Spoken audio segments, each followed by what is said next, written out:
nos decidimos a hablar de esto, de relaciones difíciles entre los padres y los hijos entre sí, relaciones difíciles en la familia. Y bueno, para comenzar, un testimonio, en este caso es Dora, quien nos cuenta sobre su relación, de algún modo difícil, con su madre. Bueno, yo tengo una relación con mi mamá muy complicada. Mi mamá es de las personas que para cuidarte de los demás, te habla mal de esos demás. Ella creaba rivalidad entre nosotros. Nosotros nos encontramos con mi hermana y por suerte esta relación no la pudo romper nunca más. Lo que más me molesta de mi mamá, esta cosa de la discusión permanente, pero hay algo muy importante en esto que yo siento. O sea, yo me engancho con ella, me peleo. Ahora lo hago menos, pero soy muy explosiva también. No la hubiese elegido como mamá, pero, o sea, la hubiese educado como mamá. Si la hubiese elegido, me hubiese gustado que sea otra mamá. Ay, me agarró una cosita por acá cuando escuchaba, porque como expresión del dolor, ¿no? Pasa esto, ¿no? ¿Cuántas veces nos pasa esto pensando a veces en las relaciones conflictivas con los padres? Y cuántas veces lo vemos también en el consultorio pensando en la otra relación, en la conflictiva relación con los hijos, ¿no? La verdad que no es como a mí me hubiera gustado, mi hijo no se parece a lo que yo quise hacer con él, pero este es y la verdad es que no puedo cambiar. Qué doloroso que es esto, ¿no? Pero en todas las casas hay desencuentros, ¿no? Y estos desencuentros son, yo diría, sumamente importantes que estén, porque forman parte de una realidad.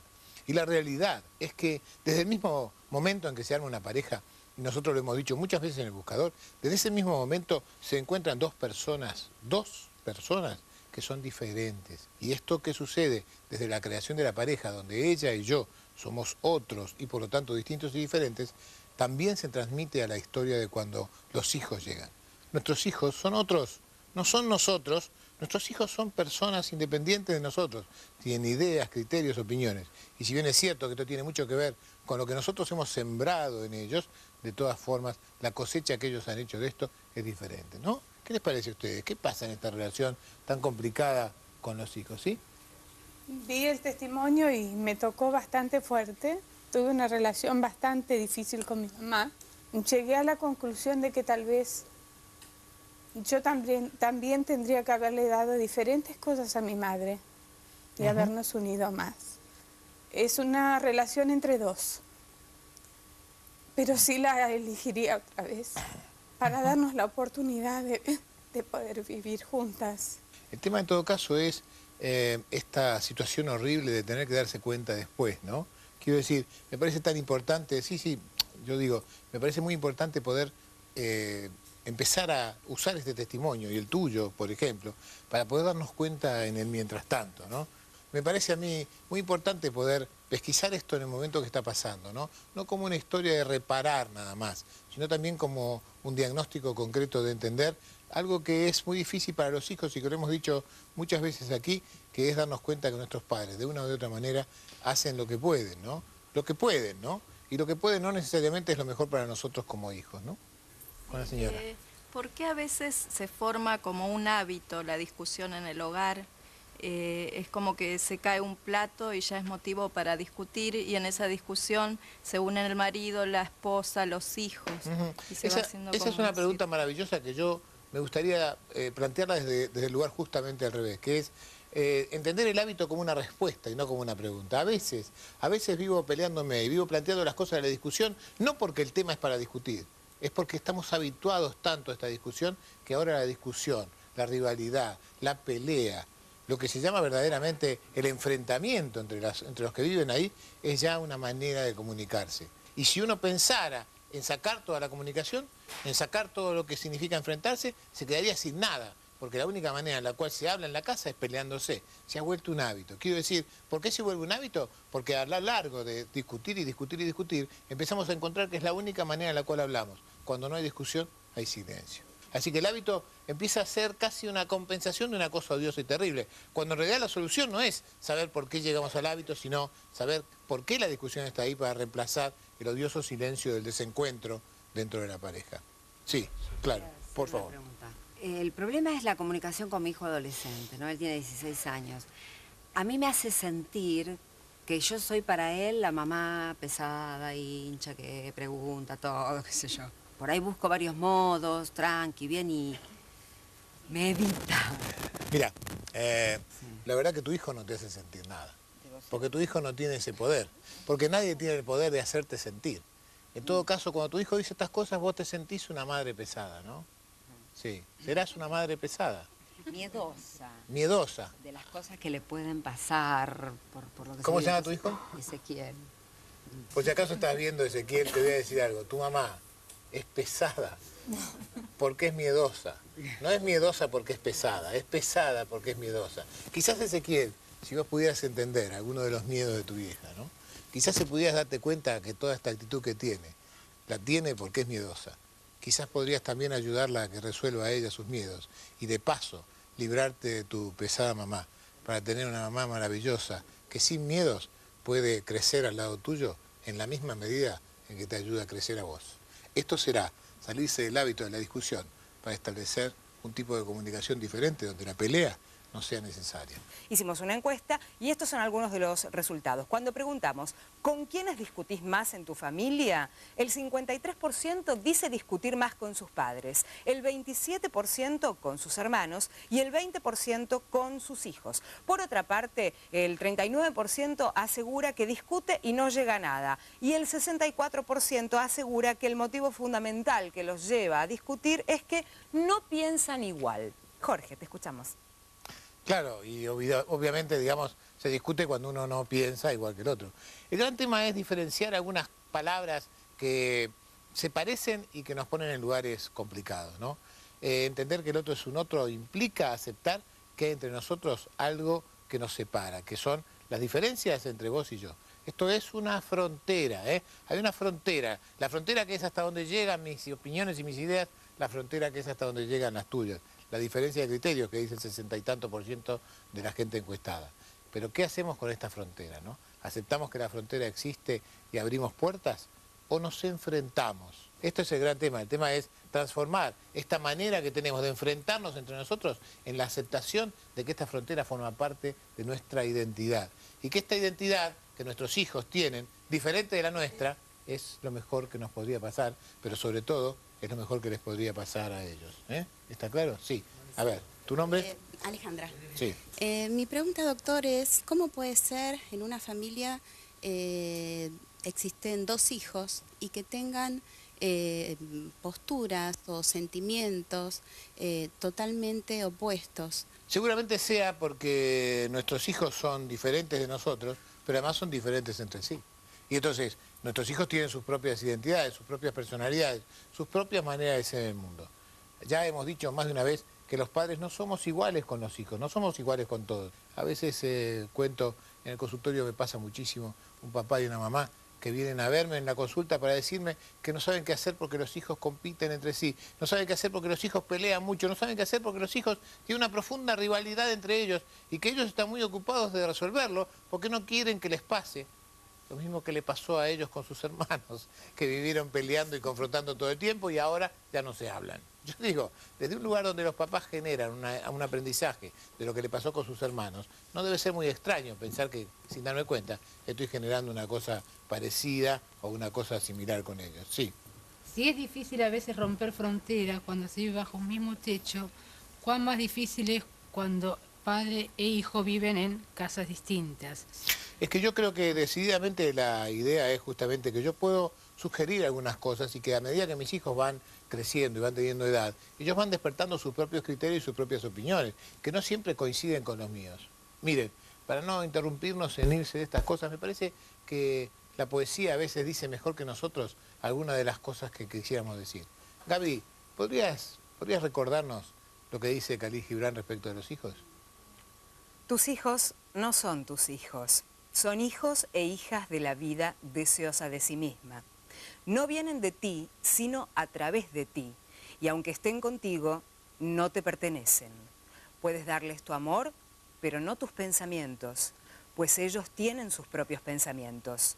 Tú eres el arco del cual tus hijos como flechas vivas son lanzadas. Deja que la inclinación en tu mano de arquero sea para la felicidad de ellos. Deja que tu mano sea para la felicidad de ellos. Tus hijos no son tus hijos. Una vez que uno entiende esto, el doloroso entender que significa que tus hijos no te pertenecen, que tus hijos no tienen por qué parecerse ni imitarte, y sobre todo que tus hijos no tienen por qué cumplir lo que dejaste sin hacer, entonces ellos van a empezar a recorrer sus caminos. Claro, al principio vamos a tener que hacer cargo de cierta responsabilidad y cuota que nos cabe como padres. No podemos dejar que nuestro hijo de 6 años decida si quiere ir a la escuela o no quiere ir a la escuela. La verdad es que en esto vamos a tener que asumir nuestra responsabilidad. Pero ser responsables no quiere decir ser el dueño del otro, ¿eh? No tiene que ver con una historia de posesión. Nuestros hijos no nos pertenecen, no nos pertenecieron nunca, les pertenecen a ellos mismos, nos guste o no nos guste. Sí, un segundito. Bueno, en este caso, ¿no? Cuando no son los hermanos que se pelean porque no se quieren, sino porque la madre genera un conflicto entre los hijos, ya hijos grandes como somos, ¿qué se hace con esa madre? En principio ¿La matamos? No. En principio yo creo, no, al principio yo creo que habrá que asumir de verdad esto que vos decís, somos hijos grandes, me decís vos, y yo sin referirlo personalmente a vos, no quiero hablar específicamente de tu caso, pero sí quiero hablar de esta cosa que vuelvo a repetir siempre, ¿no? Nuestros padres, para bien y para mal, hicieron lo que pudieron, que a veces no fue suficiente. Lo que yo hago ahora conmigo, la relación que tengo ahora conmigo con mi hermano, no es el resultado del error que mis padres cometieron cuando me educaron. La verdad es que si hoy me duele y me pesa aquella confrontación que armaron entre mi hermano y yo, hoy será el día de abrir la puerta, hoy será el día de levantar el teléfono. Hoy será el día, se lo digo a usted que está en su casa ahora, hoy será el día de quizás abrir esa puerta para decirle a su hermano o a su hermana que más allá de aquella educación recibida, producto de aquella mala interpretación que sus padres tenían de lo que era la relación entre hermanos, quizás hoy sea el día de encontrarse con ellos, ¿no? No me parece que es el día de pasar reproches ni facturas, sino el día de resolver y reparar. Sí. ¿Cuál es tu nombre, por favor? Nora. Nora.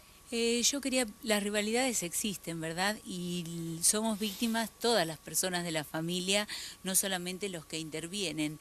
¿Cómo se podría mediar o aliviar esas rivalidades que existen desde otros puestos familiares, digamos? Muy bien, yo creo que las rivalidades existen básicamente planteadas por el lugar de la no aceptación de la frontera que el otro pone.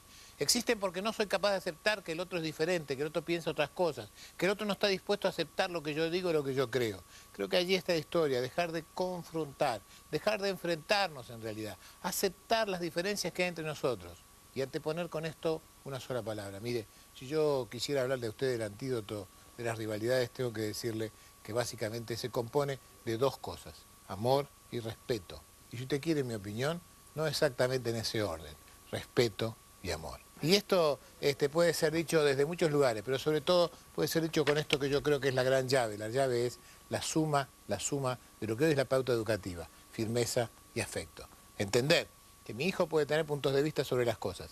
Entender que sus puntos de vista son de la frontera de él hacia adentro y que los míos son de la mía hacia acá. Respetar y amar, firmeza y afecto. Esta es la pauta y este es el esquema, sí. Yo quería saber, por ejemplo, sin llegar a la rivalidad, ¿no es cierto? ¿Qué hacemos con la gente que hace daño? Yo creo que, como siempre lo decimos, estamos hablando de cosas que a veces se meten en la misma bolsa, ¿no? Pensar que alguien hace daños sin darse cuenta que hace daño, claro, sin notar que hace daño, significa que algo le pasa a esa persona para no percibir el daño que me hace. Por lo tanto, lo que yo voy a tener que hacer es insistir en decirte que me estás haciendo daño, insistir en mostrarte el daño que me haces, insistir en sentarme a dialogar. Quiero decir, darme cuenta de estas diferencias, darme cuenta de nuestras fronteras, no acusarte de estas fronteras, no pelearte por ellas, pero sí establecer un límite donde yo pueda decirte lo que pienso, tomar la distancia necesaria y sentarnos a poner en palabras nuestras dificultades para encontrar juntos una solución. ¿Cuántas veces hay que hacer esto? ¿Cuántas veces hay que insistir si el otro no entiende? Si el otro es mi hijo, si el otro es mi padre, yo voy a contestarte esa pregunta. Infinitas veces. Esto es mi opinión. Infinitas veces. ¿Cuántas veces me siento con mi hijo para mostrarte que podemos acordar nuestras diferencias? Infinitas. ¿Cuántas veces merece mi padre que yo me siente con él para acordar nuestras diferencias? Infinitas. Esto no quiere decir que deje que me sigas dañando, ¿eh? Esto solo quiere decir que voy a dar infinitas posibilidades de recuperar el vínculo, porque si no, quizás un día, cuando lo quiera recuperar, quizás sea tarde, ¿no? Jorge, antes de irnos a la pausa, un mensaje de Cecilia de Barrio Parque, 39 años. Yo me llevaba mal con mi mamá y ahora me llevo mal con mi hija porque las dos son muy parecidas. ¿Qué se puede hacer? Cecilia. Lo que se puede hacer básicamente es darme cuenta que esto no es una casualidad, darme cuenta que en realidad esta historia de que mi hija sea parecida a mi mamá quizás tenga que ver con que algo le he pasado, y si algo le he pasado quizás tenga que ver con que me parezco más a mi hija y a mi mamá que lo que a mí me gustaría. No sé si está claro lo que te dije, pero si no está claro, pedirle a alguien que vio el programa que te lo repita, porque lo que estoy diciendo es que hay un pedacito de todo esto que tiene que ver contigo, y que este pedacito es la manera en la cual vos te relacionás con cada una de ellas, ¿no? Bueno, para el final, sí. Cuentito hoy, ¿verdad? Bueno, ¿Un cuentito? voy a contar un cuento que Gaby me pidió que cuente hoy. Voy a denunciar esto públicamente. Una maestra un día se planta frente a los alumnos, una clase de colegio secundario, y les dice que les va a plantar un experimento para que ellos lo lleven adelante. Este experimento consiste en que cada uno de los alumnos se lleve 4 cintas azules. Una de ellas prendida en el pecho y 3 en la mano. La maestra les dice que esta cinta azul en el pecho quiere decir me importa de vos. Pero que las otras 3 cintas tienen que ver con que ellos repitan a su vez este experimento, con que salgan de la escuela ese día, del colegio ese día, y que decidan a quién son capaces de ponerle una cinta azul en el pecho para querer decirles me importa de vos. Y entonces les propone que le cuelguen la cinta a alguien, que le digan el significado y que le den las 2 cintas que le quedan, pidiéndoles que repitan el experimento hasta que las 4 cintas estén repartidas. Todos los alumnos del curso salen de la clase pensando a quién le van a poner la cinta azul, todos, menos uno, porque había un chico que vivía en otra ciudad. Estaba en esa ciudad solamente para ir a esa escuela, y entonces pensó y pensó y pensó, y tuvo mucho miedo de arruinar el experimento. Pero se acordó ese día antes de ir a la escuela, justo el lunes para volver a contar qué había pasado, se acordó que en la estación donde él tomaba el tren para ir a la escuela, todas las mañanas se cruzaba con un alto ejecutivo de una empresa, a quien prácticamente no conocía, pero que cada vez que él estaba sentado y el otro entraba, o el otro estaba sentado y él entraba, se saludaban. Y se dio cuenta de qué importante era para él que esa persona estuviera para saludarlo. Así que cuando lo vio ese lunes, se acercó a su mesa y le dijo, ¿te puedo hablar? Y el otro muchacho joven le dijo, sí, claro. Le dijo, mira, quiero que sepas que eso es importante para mí. Tu palabra, tu buen día, de alguien que yo no conozco, se volvió algo que espero ansiosamente. Siempre tengo miedo de llegar y que te haya sido o que no te cruce. Así que quiero ponerte esta cinta azul en el pecho para decirte que eso es importante para mí y darte estas otras 2 cintas para que le pongas a alguien la cinta y le des la última que queda para que haga lo mismo. El muchacho se sintió tan emocionado y salió para su oficina. En su oficina se encontró con su jefe, que lo retó por llegar tarde, que después le dio un premio y un halago por algo que había hecho bien, que lo felicitó por una tarea. Y mientras el jefe hacía esto, él se dio cuenta de qué importante era la opinión de este jefe para él. Lo esperó hasta última hora y le dijo, jefe, yo sé que estas cosas a usted no le importan, pero para mí son importantes. Alguien me puso esta cinta azul para decirme que yo era importante para él, yo quiero ponérsela a usted, para que sepa usted que usted es importante para mí. Y quiero darle esta otra, la última cinta, para que usted se la ponga a cualquiera que sea importante para usted. El jefe salió de su oficina bastante perturbado, no le gustaban estas cosas emocionales. Cuando se subió al auto, se dio cuenta de cuánto hacía que no le decía a su propio hijo que lo quería mucho. De cuánto hacía que no se sentaba con su hijo a hablar, a charlar. Así que pensó que la cinta era una muy buena oportunidad. Llegó rápido a su casa, preguntó por su hijo y su esposa le dijo, está en el cuarto, encerrado, como siempre. El hombre subió, golpeó la puerta, le dijo, hijo, dice, ¿qué pasa? Abrime la puerta, dijo el padre. ¿Qué hice ahora?, pregunta. No hiciste nada. Y entonces el padre se sentó, sacó la cinta azul de su bolsillo, le dijo, permitime que te ponga esto en la solapa. ¿Sabes qué? Hoy alguien me dijo que le ponga esta cinta a alguien que fuera importante para mí. Y yo quiero que sepas lo importante que sos. Quiero que sepas que me importa mucho de vos, aunque muy pocas veces te lo digo, y te pido disculpas por eso. El hijo empezó a llorar, se abrazó con su papá. Le dijo, perdóname vos, viejo. Y como seguía diciendo, perdóname, perdóname, le dijo, ¿qué pasa, hijo? Y entonces el chico estiró la mano, abrió la mesita de luz de al lado de su cama y sacó de allí un paquete de extrañas pastillas que había comprado en la farmacia de psicofármacos. Le dijo, ¿sabes, papá? Pensaba tomarme estas un día de estos, porque de verdad pensé que no te importaba nada de mí. Piense por un momento que usted tiene una cinta azul en su pecho en este momento que nosotros hemos puesto. ¿Sabe qué queremos? Queremos que usted forme parte de este cuento. Queremos que cuando termine de ver este programa, usted agarre esa cinta imaginaria, se acerque a alguien a su hijo, a su esposo, a su padre, a su madre, y le diga, sos importante para mí, porque quizás esa persona está necesitando que usted se lo diga.